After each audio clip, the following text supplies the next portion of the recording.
Proverbs. Proverbs, the 8th chapter.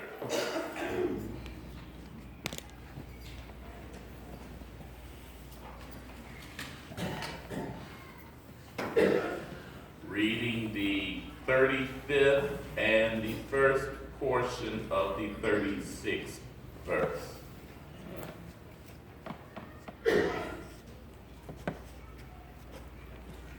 With Proverbs, the 8th chapter, reading the 35th and the beginning of the first portion of the 36th verse. For the one who finds me finds life and obtains favor from the Lord.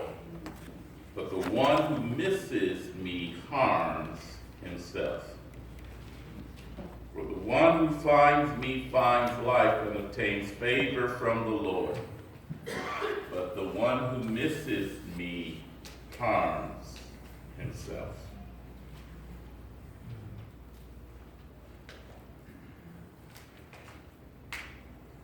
Today is Trinity Sunday.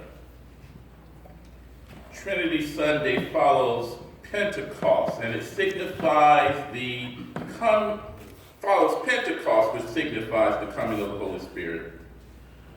But Trinity Sunday signifies the full manifestation of the Godhead.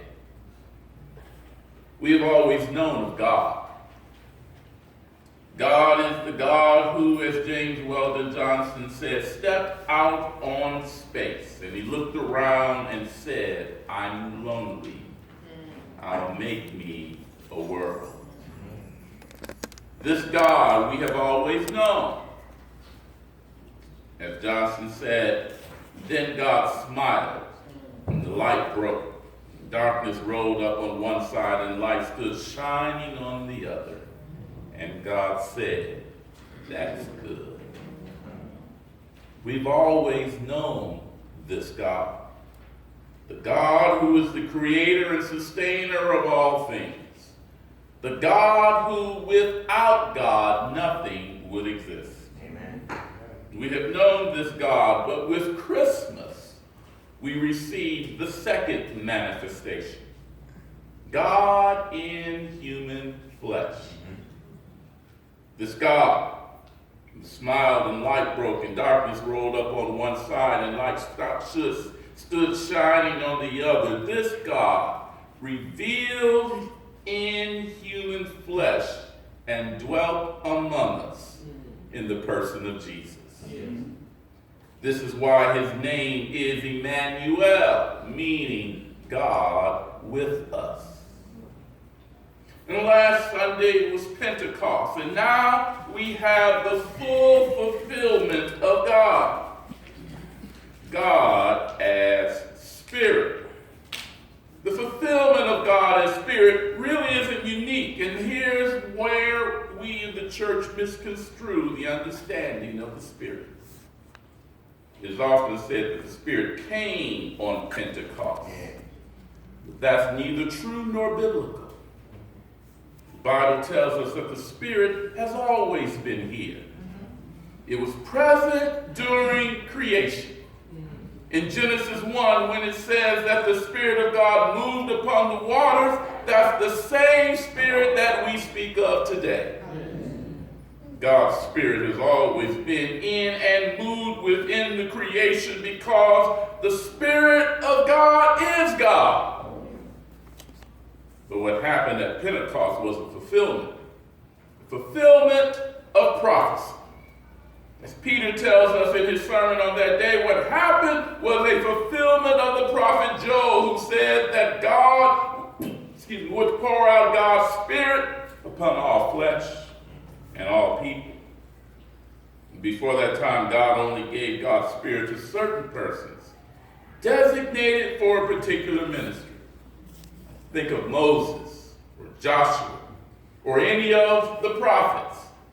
They were given God's Spirit to carry out a particular ministry that God had called them to. But now at Pentecost, God pours out God's Spirit upon all people. Anyone who seeks God can receive God's Spirit. God's Spirit will guide and direct their lives. This is the meaning of the fulfillment of Pentecost. But with this fulfillment, we now have the full manifestation of the Godhead. God as Son, God as God, God as Son, and God as Spirit. And we celebrate this today in this Trinity Sunday. And while Trinity Sunday, we celebrate the full manifestation of the Godhead. The text for the day is rather unusual. It comes to us from Proverbs. Proverbs is the section of the Bible referred to as poetry. This section includes Job and Psalms. It is referred to as poetry because of the style of writing. It's poetry not because it rhymes, and in fact, nothing in the Bible rhymes, but it's poetry because the language of these books evoke poetic imagery, and they use language and metaphor to speak indirectly of the subject matter. And this is what we see in Proverbs 8. Listen to the language here in verses 1 through 4. Doesn't wisdom call out? Doesn't understanding seek her voice heard? The heights overlooking the road, at the crossroads, she takes her stand. Beside the gates of the entry of the city, at the main entrance, she cries out, "People, I call out to you. My cry is to mankind." Wisdom is crying out, as a person would cry out. Wisdom is standing at the gates of the city, at the main gate as people enter, crying out to all who would hear. The language makes wisdom its own entity, as if wisdom is actually a person. But wisdom is not a person itself. This is why this is poetic language.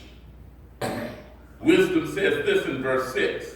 "Listen, for I speak of noble things, and what my lips says is right." Wisdom pleads to us to listen to her. And I must say her, because in both Hebrew and Greek, wisdom is feminine.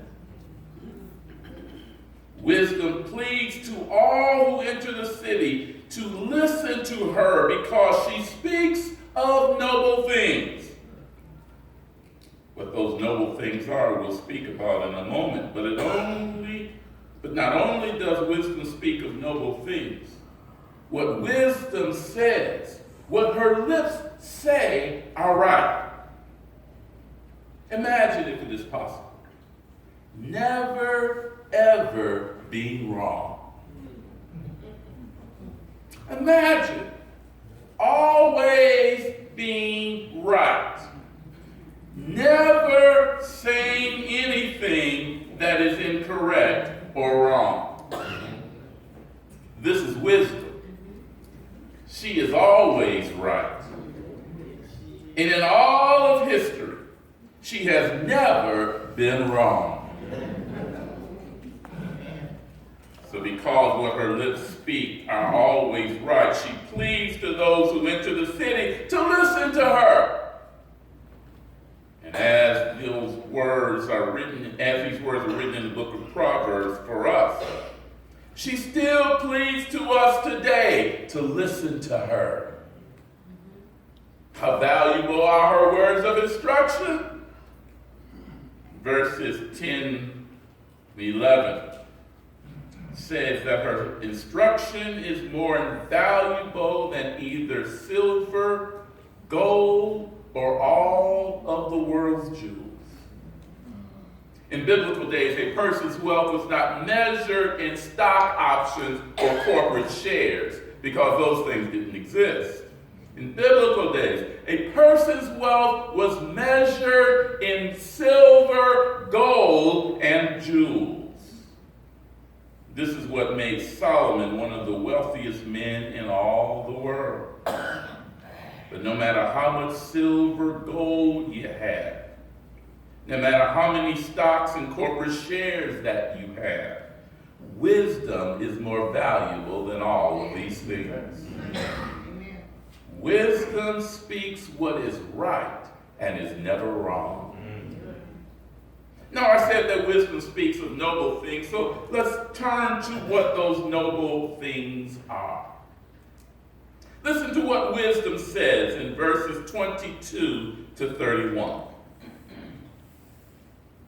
The Lord made me at the beginning of his creation, before his works of long ago. I was formed before ancient times, from the beginning, before the earth began. I was born when there were no watery depths and no springs filled with water. I was delivered before the mountains and the hills were established, before he made the land, the fields, or the first soil on earth. I was there when he established the heavens, when he laid out the horizon on the surface of the ocean, when he placed the skies above, when the fountains of the ocean gushed out, when he set a limit for the sea so that the waters would not violate his command, when he laid out the foundations of the earth. I was a skilled craftsman beside him. I was his delight every day, always rejoicing before him. I was rejoicing in his inhabited world, delighting in the human race. What wisdom recounts here is the beginning of creation. Wisdom was made before the creation was made. Because wisdom was made before creation, wisdom was present. She was there to witness the forming of creation. Before the earth was begun, before there were waters upon the earth, or before mountains stretched forth their lofty peaks, before lands or fields, or even before the heavens, there was wisdom. Before the horizon was laid out, before the limits were set for the seas, before the foundations of the earth were laid out, wisdom was there. And notice in verse 30 she says, I was a skilled craftsman beside him. I was his delight every day, always rejoicing beside him. As a skilled craftsman, wisdom wasn't just standing there watching God create the universe. No, she is skilled, which means that she aided and assisted God. She aided and assisted God in all that God created. This is why she's skilled in craft, but this is also why she can speak of noble things. Wisdom was there at creation and assisted God in creating. All that God created with the assistance of wisdom. So the reason that whatever her lips say is right is because she was there from the beginning and knows the foundations of the world. The noble things that wisdom speaks of are justice, truth, and righteousness. Wisdom knows of these things because she knows the beginning from which these things come. And because she knows the beginning, she can speak and instruct us, not just about noble things, but about the things that lead us to righteousness. Wisdom can do this because she was there from the beginning and she knows the intimate things of God. And if we would only listen to her. Remember, she pleads for us to listen. If we would only listen to her, She can instruct us on those things of God that would lead us to righteousness. Nothing she says is wrong because her lips speak only what is right. Wisdom was there from the beginning. From the foundations of creation. Wisdom was there while creation was being made. Wisdom was the skilled craftsperson standing with God and assisting God in creation. All that was created with wisdom. But remember what I said at the beginning of the sermon. When I spoke about poetic language and that this poetry makes wisdom sound like an individual person, remember I said wisdom is not a person. Wisdom is not a separate being. So if wisdom is not a person, not a separate being, what is wisdom? Well, the poetry of this chapter has been hinting at it all along. But the language of the chapter is indirect and doesn't tell you. Because wisdom was there from the beginning. But wisdom is not a person. Wisdom has to be God. God was there from the beginning. God is the one who laid the foundations of the world. God is the skilled craftsman who delights and rejoices in all that God has made. And because wisdom is God, God pleads with us to listen to God's instruction and to take heed to everything that God has to tell us. To follow and to live by all of God's instructions because it leads to noble things of truth and righteousness. And on this Trinity Sunday, not only is God wisdom, God is also spirit. Yes. Yes. And because God is spirit, spirit includes wisdom. So in John 16:13, Jesus says, when the Spirit of truth comes, he will guide you into all truth. For he will not speak on his own, but he will speak whatever he hears. He will also declare to you what is to come. Last Sunday, we celebrated the coming of the Spirit of truth on Pentecost. The Spirit of truth, which is the Spirit of God, is available to us to lead us and to guide us and to bring us into all truth. Yeah. This truth is the same truth that wisdom stands at the gates of the city and pleads for all to listen. Because wisdom is God, and the Spirit is also God, then wisdom is also the Spirit of God, and to seek one is to seek the other. When you seek after wisdom, you seek the Spirit. Yes.